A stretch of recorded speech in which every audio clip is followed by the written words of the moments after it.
Balitang IATF naman po tayo. Nagpulong po ang mga miyembro ng IATF kahapon at naaprubahan ang mga sumusunod. Una, ang rekomendasyon ng Department of Agriculture na magpapalakas sa papel ng Local Price Coordinating Council sa pag-adapt ng whole-of-nation approach sa price monitoring, price enforcement at price adjudication. Pangalawa, inaprubahan din po ang rekomendasyon ng Department of Science and Technology na isama ang Sinovac Biotech Limited sa potential collaborators ng Pilipinas sa COVID-19 vaccine development and clinical trials. Ganon din ang Philippine Board of Investment na magiging parte ng IATF Subtechnical Working Group on Vaccine Development. Nung pagpupulong kahapon, hindi pa rin po pinayagan ang horse racing. Ang sabong pinagbabawal pa rin po. At bagamat nagbigay po ng approval ang IATF para magkaroon ng selebrasyon sa June 12, ito po ay limitado sa 10 tao lapan. Okay, dito po nagtatapos ang ating presentasyon. Meron po tayong importanteng balita ngayon. Walang iba po kung hindi ang kalihim ng Department of Trade and Industry. So yung mga tanong nyo, ano ba talaga ang rules sa mga rent habang merong ECQ at MGCQ, maitatanong nyo na ngayon yan. Ladies and gentlemen, my pleasure to introduce DTI Secretary Mon Lopez. Sec, the floor is yours. Salamat, Secretary Harry. Magandang araw po sa inyong lahat, mga kababayan. From the Department of Trade and Industry, kami po ay nagre-report sa inyo po ngayon para ibigay po sa inyo yung mga latest po pagdating po dito sa mga businesses or sectors na pinapayagan na po mag-operate. As you know po, since sa ating bansa po, marami na pong na-declare na mga modified GCQs. So, ibig sabihin po nito ay halos lahat po ng negosyo ay inallow na pong mag-open. Pati po, kung maaalala ninyo, tayo po ay may 4 na classification. Category 1, 2, 3, 4. At yung Category 4, ang naiwan po yun na may mga bawal pang mag-operate under GCQ. Subalit, under modified GCQ, ito pong mga nasa Category 4 ay binubuksan na po at 50% operating capacity. So example po dito ay yung mga gyms and fitness studios and sports facilities. Under GCQ po, ang ating po mga sports facilities, mga gyms, allowed po pag ito po ay mga outdoor activities, outdoor sports. Ito po ay na-report na po ni Secretary Harry mga last week. Pero under modified GCQs, outdoor and indoor sports facilities will now be allowed to operate. So ibig sabihin po, yung mga sports activities na indoor, as long as non-contact, ay magiging papayagan na po at i-allow na po ngayon pong under MGCQ, dun po sa mga over 60 provinces and cities na under modified GCQs. Of course, tayo po ay umaasa na very soon, ang Metro Manila at ang ibang mga lugar ay magkakaroon na rin ng mas magandang quarantine classification tulad ng modified GCQ.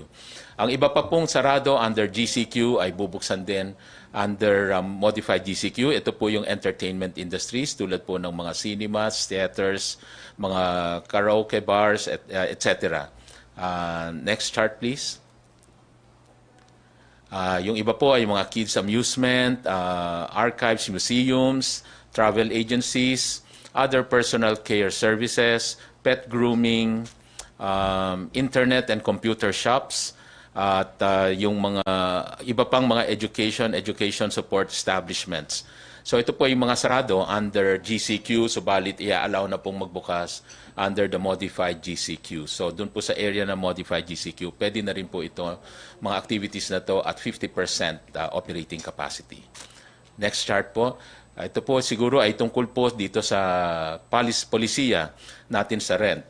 Again, nililinaw po natin, contrary to yung ibang lumabas na report, na nagbago daw ang polisiya sa rent. Wala pong pagbabago. In fact, ito po ay nasa batas. Sa Bayanihan Act ay inassure po ng ating batas na meron pong grace period doon sa mga residential rents.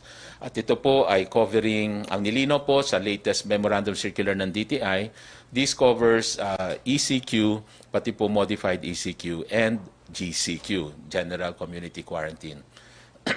Ganon din po sa pagdating po sa commercial rents ng mga micro SMEs not permitted to operate during the community quarantine.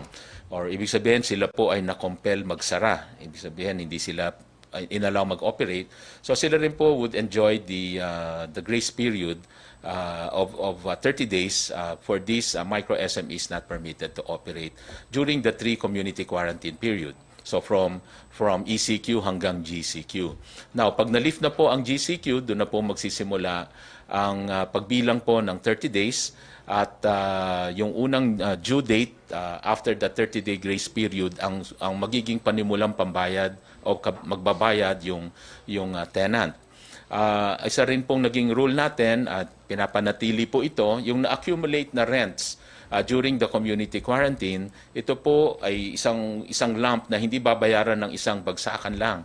Ang ginawa po natin para magaan ay di-divide by 6. In other words, 6 na hulugan on the months after the lifting of after the grace period, after the lifting of the community quarantine.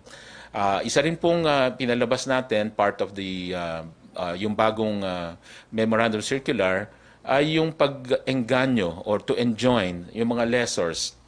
Dahil ina-expect po natin na hindi pa malakas ang balik ng mga consumers at ang market.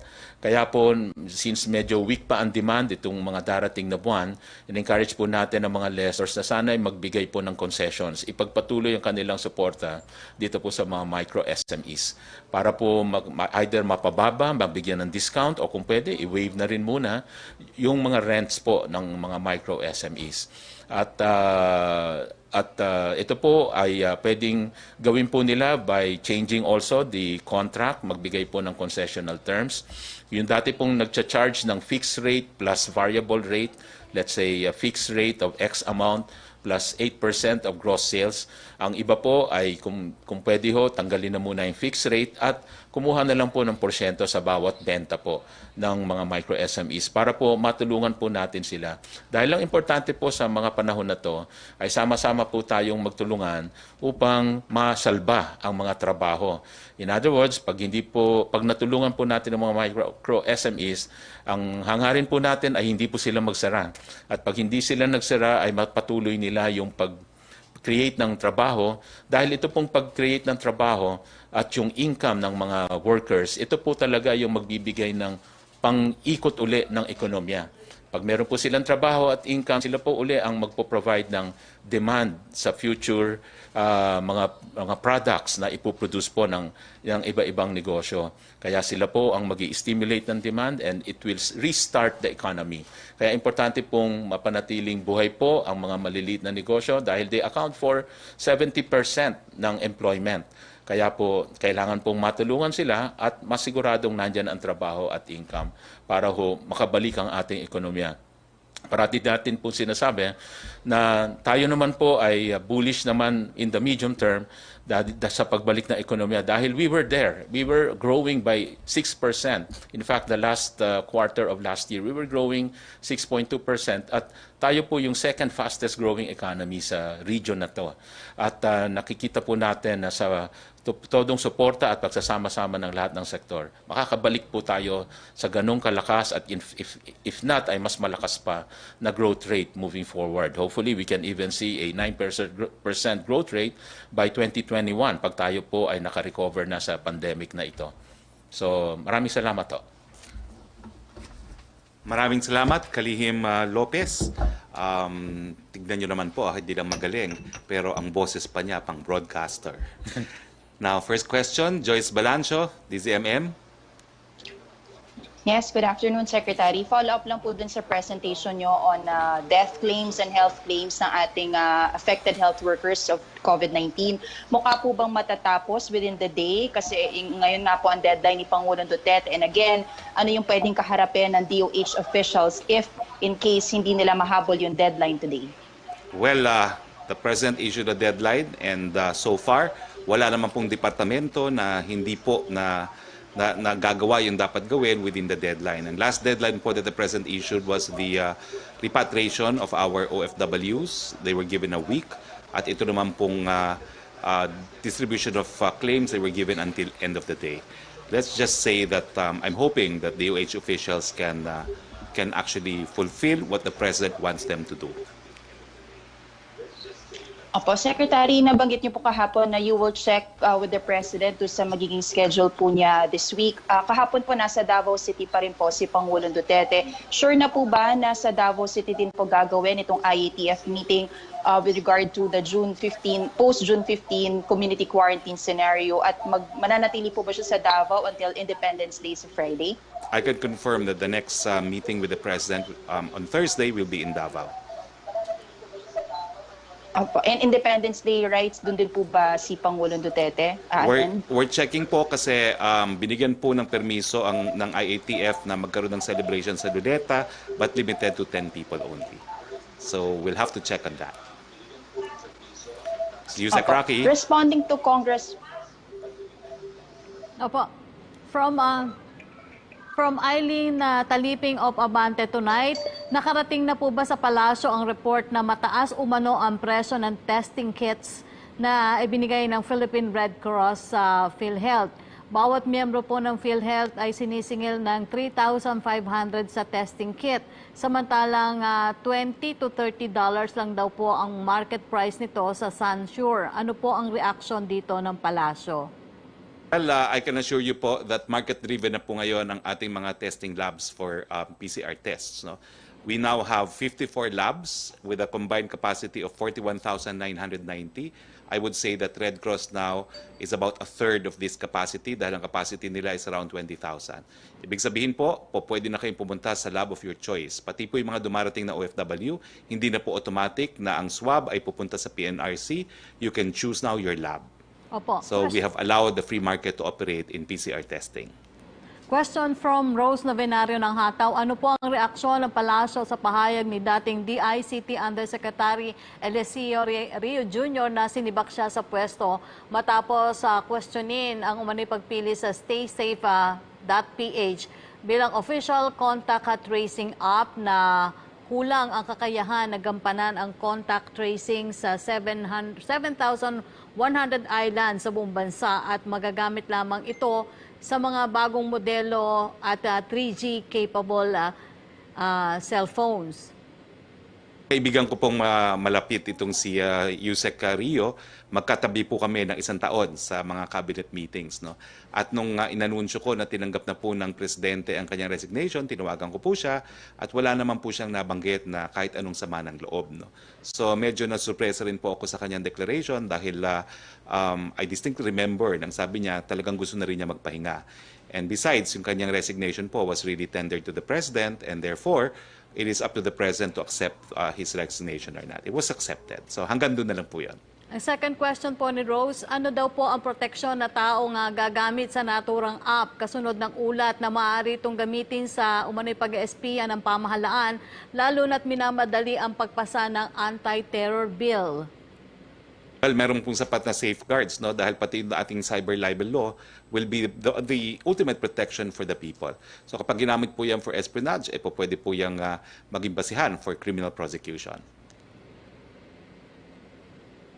And please, si Trish Tirada.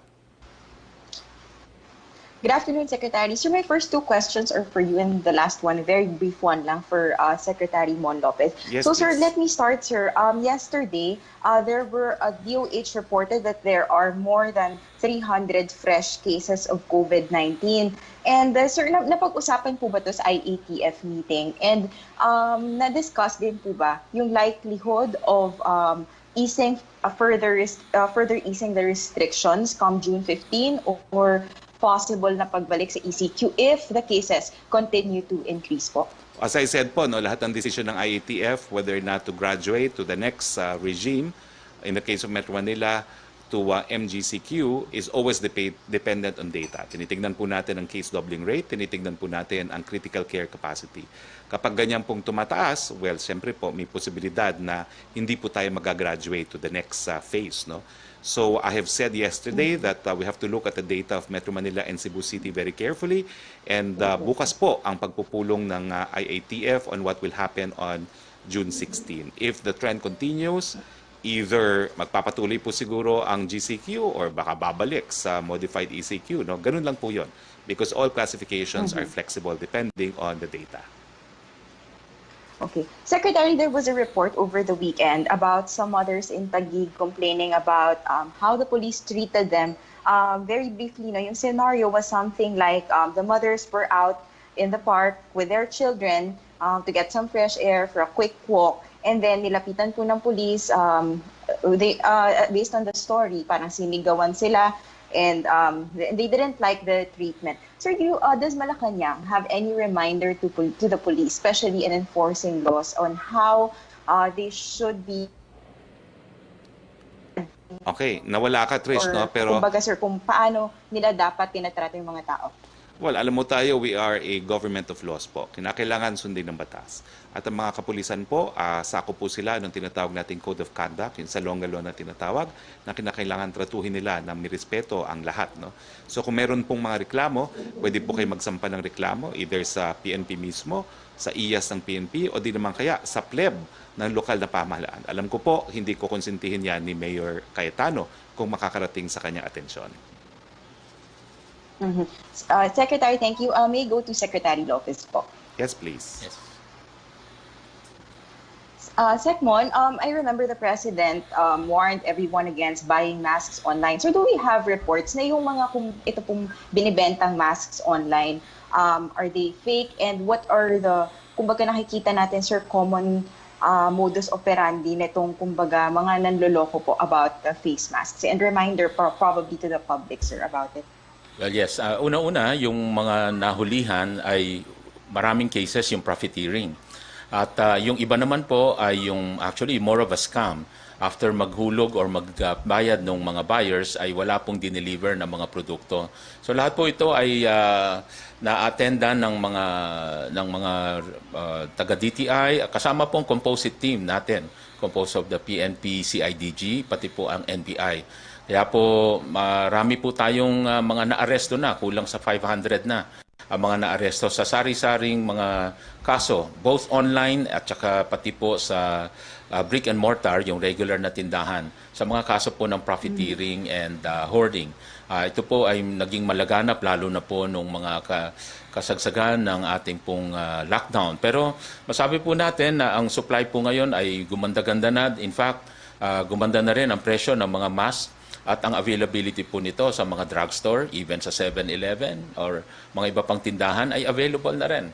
At in fact, nilakihan po natin yung allowable. Dati 5 pieces maximum, ngayon 10 pieces na dahil confident tayo sa dami naman po ng supply ng mask. Okay. Yes. Thank you, sir. Thank you Yusek po. Roque, thank you. Trish? Question from Tuesday New ng DZBB, sabi daw po ng Palasyo at ng mga mambabatas, hindi apektado ng nabiting Bayanihan 2 yung second tranche ng SAP, kaya dapat ibigay na dahil andyan naman daw po yung pondo sa DSWD. Pero si Director Dumlao ng DSWD naninindigan na hindi nila maibibigay ang second tranche hanggat wala yung Bayanihan 2. Ano daw po ang komento ng Palasyo? Siguro nagkamali lang po si Yusek, si Director, no? Kasi kasama ko po ngayon, kanina lang sa Clark, si Secretary Bautista. At ang sabi nga niya sa akin, by next week, ready na sila mag-distribute. It will take them 2 days to distribute electronically and the rest with the assistance of the armed forces. So tuloy na tuloy po yan. From Cresilin Catarong of SMNID ZAR Sunshine Radio for DTI Secretary Lopez, may ilang may-ari na daw po ng salon ang umaapela na wag na lang sanang ilimit sa pagpapagupit ng buhok ang kanilang serbisyo. Nananawagan po sila na payagan din silang gawin ang manicure o pedicure at iba pang serbisyo na pwedeng ialok. Posible po kaya daw itong apela na ito? Sa atin pong pakikipag-usap in the IATF, yan din po ay napag-usapan. Subalit, in the spirit of keeping yung safety ng ating mga kababayan, na pag-isipan po na talagang para safe ho ay doon muna tayo sa mga basic services like haircuts. Dahil po ang intention po ay mabilis na turnover, hindi po magtagal yung customer sa loob para po less po ang exposure ng ating mga kababayan sa sakit. Ito po ay under GCQ. At again, dun sa mga areas ng modified GCQ at 50% operating capacity, all services naman po ay available. Again, provided yung strict minimum health protocol standard will be followed. So, konting tiis na lang po doon sa mga under GCQ, all these services will be made available. At least po, nag-umpisa na yung ating basic hair cutting services. Tanong pa rin po kay Creseline para kay Secretary Lopez, kumusta na po ang supply ng pangunahing bilihin sa bansa? Ay mas maganda na po dahil in fact when we do our rounds ng mga checks sa mga, especially dito po sa mga food manufacturing, ang ating pong inventaryo ay mas lumakas, ay mga nasa 2 weeks na, pati ang raw material over 1 month. If you go to the supermarkets nowadays, punong-puno ang mga shelves. So, naka-adjust na rin po. Even alcohol at mga, as mentioned kanina, yung mga basic medical devices like masks, available na rin po. Joseph Morong, GMA. Joseph? Kung wala pa si Joseph, si Yusek Roque. Ayun na pala. Hi, sir. Yes. Yeah, sorry, naka-mute ako. Good morning, Secretary Roque. Secretary Mon, how are you doing? Good morning. Sir, Secretary Roque, first, so yun lang pong sa DOH, no? Remember when the President had a public address, sabi niya may mga tao siya na ili-let go that are responsible for the delay in the compensation. Do we have an update on who these people are and what actions has the President taken? Wala pa po kasi they have until today also to completely distribute the benefits to the frontliners. Okay. Sir, yun lang pong sa anti-terror bill. Natanggap na po ba ni Pangulong Duterte yung enrolled copy? And then related question would be, sir, may plano yung mga nag-oppose doon sa anti-terror bill na magkaroon ng manyanita. The manyanita is very similar, no, to what the General Sin has said. So this should be allowed, correct? Unang-una, hindi pa po namin natatanggap. As of a few minutes before the press briefing, chinek po namin sa opisina ni Executive Secretary kung nakarating na, hindi pa po. Agad na aking sinabi dati, no, yan naman po ay dadaan sa proseso, pag-aaralan mabuti ang mga probisyon, at kung meron po mga probisyon na unconstitutional, then i-advise si Presidente kung i-veto o hindi. Pangalawa po, hindi ko po alam kung ano yung sinasabi niyong manyanita, pero bawal pa po ang pagtitipon ng mahigit 10 tao. Yun lang po. Okay. Can I go to Secretary Mon, please? Yes, please. Yes, please. Hi, sir. How are you? So yun lang pong sa pagpapayag natin ng 50% sa mga live theater venues, no? Ang tinamaan po talaga niyan yung mga live performers natin, no? Yung mga singers, dancers, and mga actors. Now, if you are going to allow 50% of the operations of this live event venues, does that mean that all these people can also return slowly or to their jobs because they have to practice and all that? Yes, of course. Kung ma-allow na ito, definitely yung dating ginagawa nila ng mga live performances ay mababalik na. Yun nga lang po ay may limitation pa dahil it is still a community quarantine, although it will be called modified GCQ. Kaya may limitation pa tayo ng 50%. But after that, kung tayo ay mag-graduate na to the new normal, ibig sabihin after the modified GCQ, then doon naman po makikita na yung 100% capacity na i-allow po during that time. Segmon, yun pong pag-shift natin from MACQ to GCQ, and then now, did you notice an increase in the number of cases because we loosen up the restrictions? And then, based on that, are we confident that Metro Manila can shift from GCQ to MGCQ, given what had happened from MECQ to GCQ? Yung numero po, at least yung huli kong nakita, nung pinakita sa amin yung mga average, I think ito po ay napakita rin sa public, yung moving 7-day average ay for the first time nakita natin na nag 1.6. Ito po ay nanggaling sa something like 25 deaths talking about the number of deaths per day. So nakita naman natin na moving from MECQ to GCQ ay hindi naman po lumala. Even po yung mga positivity rate, yun naman po yung naalala ko na ang numero po ay hindi naman nagbo-worsen. Importante po kasi sa pagbabalik ay yung pagsunod dito sa health protocol. Dahil po as long as masunod ito, sigurado pong malilimitahan yung mga transmission na ating inaalala. So yun po ang matindi nating ipapakomply sa mga negosyo, lahat ng klaseng negosyo na nagbalikan na. And again, under GCQ, practically almost all, about 94% of businesses are essentially back. Of course, some of those are in 50% operating capacity, but almost all sectors are back already. Thank you, Joseph. Kaya Thank you, natin, Sir, mag-GCQ. Yusek Roque. Opo, Secretary, yung unang tanong ni Francis Wakefield of Daily Tribune, na tanong na po ni Joyce Balancio kanina. Yung second question niya, follow-up na lang po dun sa meeting sa IATF, kung ina-expect daw po na ipipresent nila yung recommendation kay Pangulong Duterte kung magiging MJCQ na ang Metro Manila after June 15. Already answered po, sa Davao po ang susunod na meeting on Question Thursday. from Vance Fernandez po.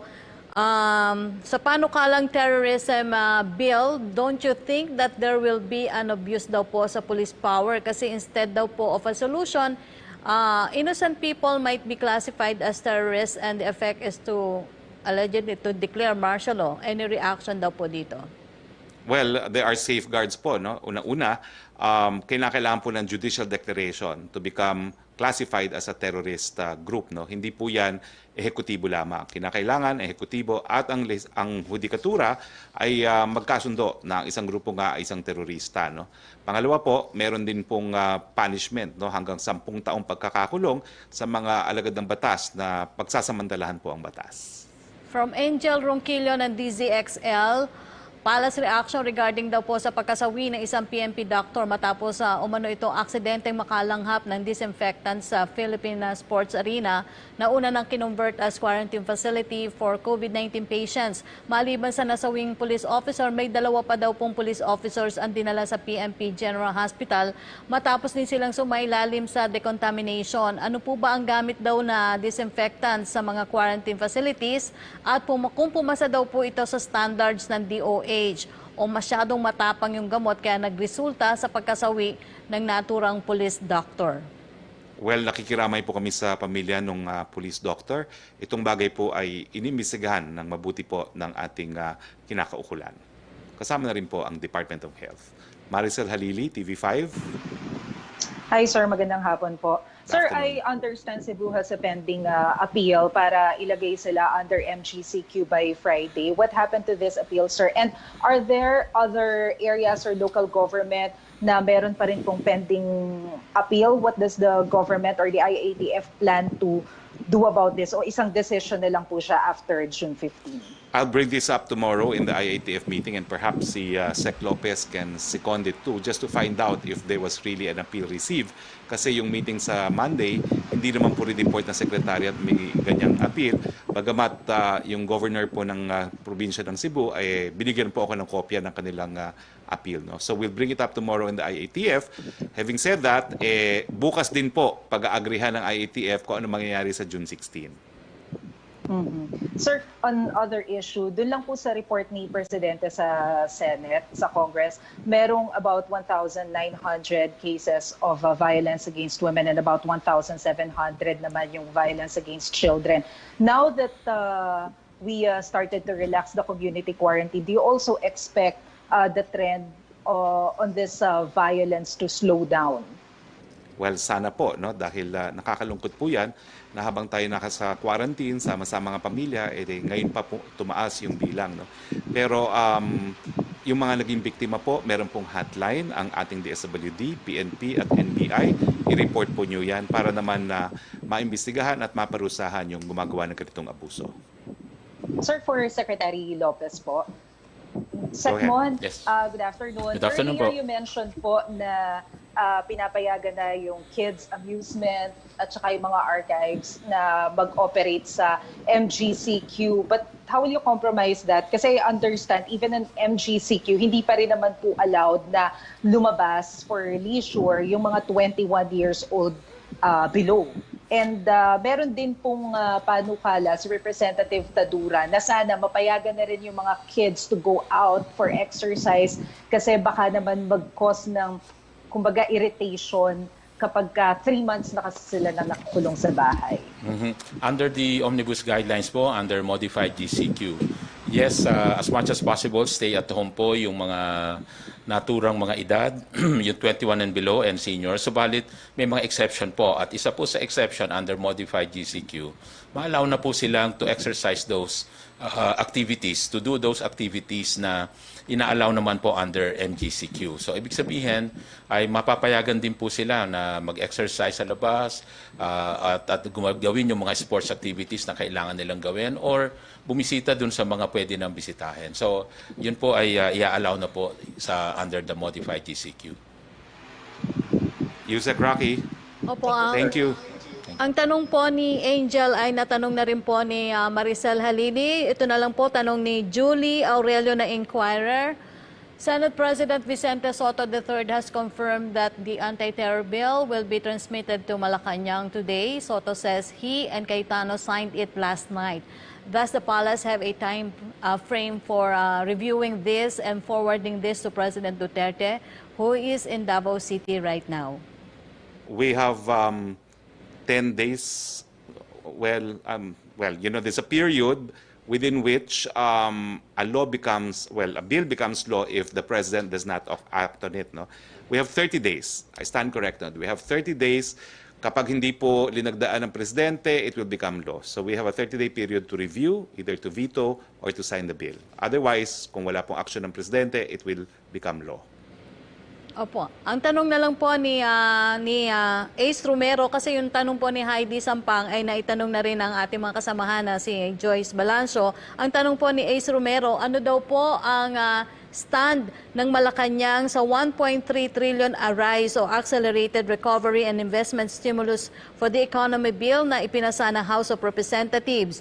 Sabi po ni Finance Secretary Dominguez, unconstitutional daw po ito pag naipasa dahil di kakayanin ng gobyerno ang 1.3 trillion pesos. I think yung punto po ni Secretary Dominguez, lahat po ng stimulus package natin, po pwede yan kunin sa isang supplemental budget, pero meron pong provision na hindi po tayo po pwede magkaroon ng panibagong budget kung wala pong additional source of revenue. So sinisiguro lang po ng Department of Finance na any stimulus package that will become law can be funded, no, from existing sources. Or at least ma-identify kung saan manggagaling ang pondo. Pia Gutierrez, ABS-CBN. Hi, sir. Good afternoon. Sir, my question again is on jeepney drivers. Since yung pagbabalik ng kanilang operasyon is not on the immediate horizon at marami na po talaga yung nahihirapan, when do we expect them to have jobs again? And you said before in an interview na may plano po yung gobyerno na gawin silang contact tracers. Ano na po yung update natin dito? Wala pa pong update dyan sa planong yan, pero kanina po kasama ko rin si Secretary Tugade, meron din silang plano na gawing delivery service yung ating mga jeepneys kasi nga hindi po pwedeng sakyan because hindi po pwede ang social distancing. Siguro ganito po, no? Yung second tranche parating na po, may kasama po dyan ang mga jeepney drivers. Pag-aaralan kung may matitira para magkaroon sila ng additional tranche. Wala pong pangako yan, pero titignan po talaga natin kung merong matitira at mapupunta yan po sa mga walang hanap buhay. No? At pangatlo po, yung jeepney modernization, siguro po pabibilisan para yung mga mawawalan ng trabaho sa traditional jeepneys, po pwedeng mag-shift to yung mga modern jeepneys. Perhaps si Secretary Lopez will also have inputs on jeepney drivers. Actually ho, ang talagang intention po sa pag-explain din po ng DOTR ay ma-encourage nga yung jeepney, yung modernization of public utility vehicles. So doon po talaga nakabase yung pang future, yung pang hinaharap po ng ating mga jeepney drivers. Kaya po sana po magkatulungan daan at meron pong mga government programs that will encourage yung pagbili po, pag-acquire, financing ng mga modern public utility vehicles. Alright, sir. Sir, speaking of jeepney drivers ulit, kasi meron pong malakas na panawagan na pakawalan si Elmer Cordero, yung pong 72-year-old member ng Piston 6 na nakakulong po ngayon pagkatapos mag-rally sa Caloocan. People are asking the government to extend to Tatay Elmer the same compassion given to Imelda Marcos because of her age. So, sir, ano pong masasabi ng palasyo sa panawagang ito? Okay, dadaan po yan sa proseso, no? Dadaan po yan sa piskalya at kung wala pong ebidensya, madi-dismiss po yung kaso, no? Pero the police cannot detain him more than 36 hours dahil I think 36 is the maximum, no? Pero because this is a very minor offense, it's less than that, no? Parang if I'm not mistaken, I should really brush up on my criminal law. I think it is around parang 18 hours ata, no? Or something, no, within which to charge him. I'll check on that. Pero he has to be charged. So it is 12 hours or 18 hours or 36 hours, no, dapat i-charge siya. Kung hindi po siya na-charge, dapat palayain na rin. Pero tingnan po natin kung may ebidensya, no. Ang nangyari po, sir, parang pinakawalan po yung mga kasama niya pero siya hindi po kasi parang mayroon pa daw siyang mga pending cases. Estafa po yata, sir. Dun sa 6, sir, 2 na lang po sila natitira. Kasama po siya na 72 years old at mayroon pa pong sakit daw po na hernia. Titignan po natin yan, no? Kasi regardless of your age, kapag may pending case, kinakailangan harapin yung kaso. Magkakaroon lang po yan ng clemency if he's found guilty. So meron tayong provision that the court can recommend pardon, no, or parole to senior citizens. Sir, last na lang po kay Secmon Lopez. Sir, may data na po ba tayo on the effect of the community quarantine on Philippine industries? Like kung ilan na po yung mga negosyo na nagsara na? And so far, sir, may nakita na po ba tayong effect ng implementation ng general community quarantine for these businesses to at least recover? Yung doon sa nagsara, base lamang sa isang survey na in-extrapolate. So hindi rin masasabing reliable yung data. Pero hanggang maaari, tayo po ay kaya nga meron po tayong mga inilalatag ng mga stimulus package para ho talagang mag-provide ng mga bridge loan facilities, working capital requirement for the working capital requirements ng mga negosyo na ito para po hindi magsara at mapanatili, masave yung mga trabaho. So yun pa rin po ang ating mindset sa ngayon. Maiwasan itong pagsasara at pagkakaroon ng bankruptcy ng mga maraming kumpanya, lalo na po sa mga micro SMEs. So, yun po. Hanggang matapos po yung ating survey, doon lang tayo makakapagbigay ng report. Yusek Roque. Salamat. Opo, from Randy Canedo, ito po ay sa Dabig C News. Tanong po, bakit sa mga probinsya ay parang hindi daw po GCQ, mga angkas at habal-habal daw po ay garapal. Pwede po bang malinawang kung ang order na bawal ay ang angkas ay sa Manila lang o sa Luzon lamang? Sa lahat po ay pinagbabawal pa rin ang habal-habal, ang backride, no? Tinatawagan po namin ang kapulisan, kinakailangan po hulihin ang mga naka-backride at para po sa mga lokal opisyal na pumayag sa mga backride, magkakaroon po kayo ng pananagutan kay Secretary Anyo. From Chris Mundo ng PNA, for Secretary Lopez, may update na po daw sa prospect investors natin on rapid test kit makers. Meron na bang investors in which medyo advanced na yung discussion with BOI? Hindi po yung sa amin po, so far hindi ko po na-meet pa yung mga prospect dito sa rapid test maker. Pero ang mga na-meet po namin, marami po tungkol dito sa ventilators, sa mga PPEs, coveralls, at pati din sa face mask. Dumami na ho. In fact, yung capacity, let's say, ng face mask dati, halos 2 million lang tayo a month. Ang capacity ngayon, we can come up with about over 20 million mask per month capacity. Sa ventilators, mag-uumpisa na rin po yung mga 3 kumpanya na nag-indicate na umpisa sila ng ventilator manufacturing dito po sa atin. Pati yung coveralls nag-umpisa na rin. Meron na tayo yung Confederation of Wearable Exporters, 10,000 a day capacity, kaya nila yung 300,000 a month. At sila po ay nag-o-offer na rin. In fact, nagsusupply na sila sa mga iba-ibang hospital at nag-o-offer na rin sa gobyerno ng mababang rate dahil they are selling it at cost. Opo, ang follow-up question niya, will you still pursue DTI's recommendation to have additional 5% tariff on all imports as a fundraiser since the ARISE bill requires 1.3 trillion to fund government's COVID-19 response efforts? Bali ho, nung huling meeting po namin tungkol dyan ay isinatabi muna. Hindi po muna pinursu yun dahil we were told na meron pang mga ibang sources. So ngayon po ay hindi po naka-agenda yung panukala na yun, yung proposal na yun. Yes, Melo Acuña. Good afternoon, Secretary Harry. Good afternoon. Nice seeing you again. I just have several points for Secretary Mon Lopez. Go ahead.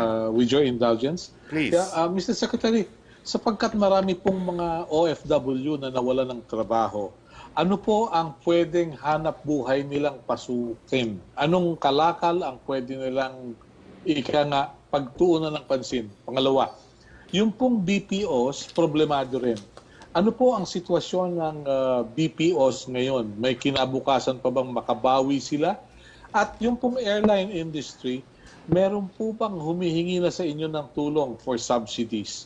Thank you very much, Mr. Secretary. I wish you the best. Okay, salamat po, Mr. Acuña. On the OFWs, sa totoo lang, hindi ho automatic na magnenegosyo sila. Subalit ang DTI nakahandang magbigay ng training at para sa pag-livelihood, pag-negosyo sa kanila. So we always do yung entrepreneurship education.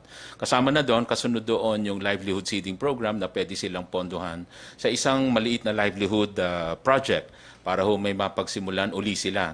Pero kung ang nais nila ay magkaroon ng iba pang livelihood, normally ho, ang ginagawa rin po, another option would be yung reskilling, retooling. It could be another training. So dito naman po papasok ang TESDA kung ang hanap po nila ay employment. At sa marami naman pong inaasahan natin magbubukas ng mga opportunities pa ng trabaho tulad ho, yung mga recently, ang mga lumakas na negosyo. Nandyan pa rin yung trabaho. Maraming nawala, huminto, pero merong mga nabuhay ng anak na negosyo tulad doon ng delivery, yung e-commerce, isa hong negosyo at sektor na lumakas, halos lahat ay pwede nang ma-deliver. So ibang uri ng pagnenegosyo ang mga na-develop sa iba-ibang panahon.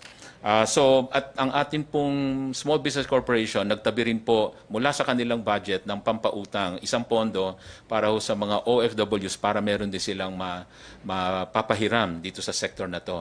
By the way, yung programa po na nilaunch ni Presidente, itong pondo sa pagbabago at pag-asenso, nireorient po natin para dito sa COVID-19. Nag-umpisa na ho nagpautang, meron na hong mga over, I think, 300 borrowers na process at may mga 18 million na po na naumpisahan na mapahiram itong mga COVID-19 affected micro SMEs, no.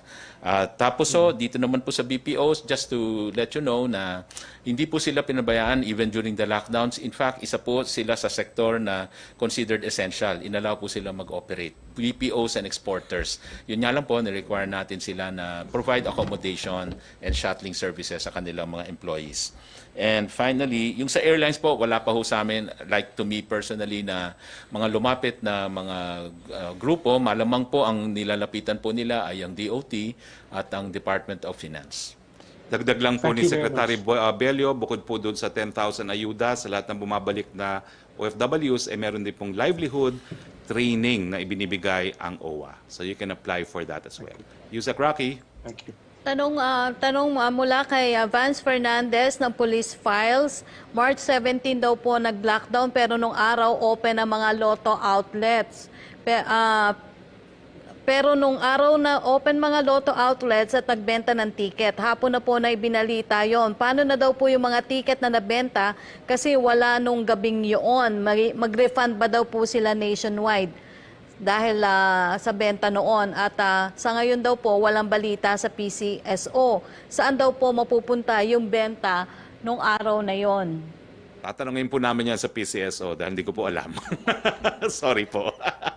Okay. Any further questions? Tanong po mula kay Bambi Purisima, para kay Secretary Roque, nito mga nakalipas daw po na araw, kaliwat kanan ang mga nahuling droga, 750 kilograms of shabu, sa Bulacan worth 5.5 billion pesos, 200 million worth naman po ng shabu sa Parañaque, 7 million sa Cavite, another one sa Quezon City. Wala po bang utos man lang si Pangulong Duterte sa Customs, PNP at PDEA na paimbestigahan ang malawakang proliferation ng droga na ito? Well, if at all, nagagalak po ang Presidente dahil because of vigilance ng ating kapulisan, ng PIDEA, no, naakalap itong mga pinagbabawal na drogang ito. So ito po ay produkto ng pinag-inting na kampanya laban sa pinagbabawal na droga. Ja Letao of CCTV. G Letao. Yes, thank you. Yeah, How do you pronounce your name? Good afternoon. Yeah, my first question is to Mr. Roque. And this year marks the 45th anniversary of the China-Philippine diplomatic relations. And June 8th is the 19th China-Philippine Friendship Day. So in this special year, what's your message to us? And what's your comment about the relationship between the two countries nowadays?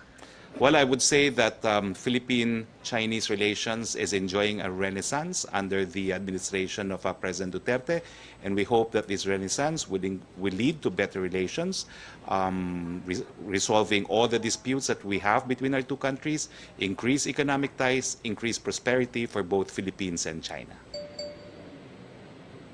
And I also have a question to Secretary Lopez. And we have some big infrastructure projects here in the Philippines, and the Chinese companies are ready to restart the construction under GCQ. So hope they can catch up with the process. So what's your expectation for the Belt and the Road Initiative cooperation in the post-pandemic period? No, we remain optimistic that all these projects under the Belt and Road program would be really developmental projects that will help in the economic growth and prosperity of our two countries. So these are mutually beneficial projects. Certainly, this will all resume once we get back to the new normal and basically after all this quarantine and lockdowns. As you know, we have also given extra priority to these projects because they are labor-generating projects. The infrastructure projects, they were even allowed under the MECQ on a limited scale and more lenient on the GCQ where all construction projects are now allowed. So we expect all these projects to be pursued relentlessly. Thank you, Sir. Okay. May we have the last statement from Secretary Lopez because we have some time left? Okay. For my last statement, let me just cover what I probably have missed earlier. When it comes to rental, just a reminder that of course, we're encouraging lessors to continue providing concessional support to the micro SMEs and also provided in the memo circular, bawal po yung eviction, yung wag po natin paalisin. Yun din po yung pakiusap ng ating Pangulo na wag naman pong paalisin ang mga tenants na hindi nakabayad dahil po provided po sa batas yung pagbigay ng grace period. Pangalawa ho, kahapon ho, may narinig kami na balita na meron daw isang nahuli na isang nag-violate or maybe drug addict, no? Addict, hindi pusher, pero at meron na issuehan daw po ng DTI IATF ID. So pinatrace po namin, ito po yung ID na ni-report kahapon. At just to let you know na I think yung ID po niya, una-una ay fake, no? Fake ID. Kasi tinrace din namin yung pangalan, wala po sa database. Kasi po ang ID po na ini-issue ng DTI ay base po sa talaan or listahan na binigay din ng kumpanya na that these are their employees. Kaya po yun lang po ang ini-issue ng ID. So kung ito po ay hindi talagang empleyo ng isang kumpanya na inalaw ng DTI, ay ito po ay fake. At ito po kasi yung usual template. Malinaw po yung nasa ilalim. Ang nakasulat po sa amin, manufacturer dito, manufacturing, at may kulay green sa ilalim, ay sa amin po dun lang sa letra ng manufacturing nakasulat yung green. So basically, yun po, just to explain na ito po ay yung nahuli ho kahapon ay fake po ang ID na pinakita at hindi po galing sa IATF. Okay. At this point, I'd like to thank Secretary Lopez for the time and, of course, for accepting our invitation to guest in our press briefing today. I'd like to thank Yusek Roque, the men and women of the Malacanang Press Corps. And syempre po, sa ngalan po ng ating Presidente, Rodrigo Roa Duterte, ako po ang inyong spokes. Roque ang nagsasabing, keep safe at sa susunod na press briefing po natin, galing muli tayo sa siyudad ng Davao. Good afternoon.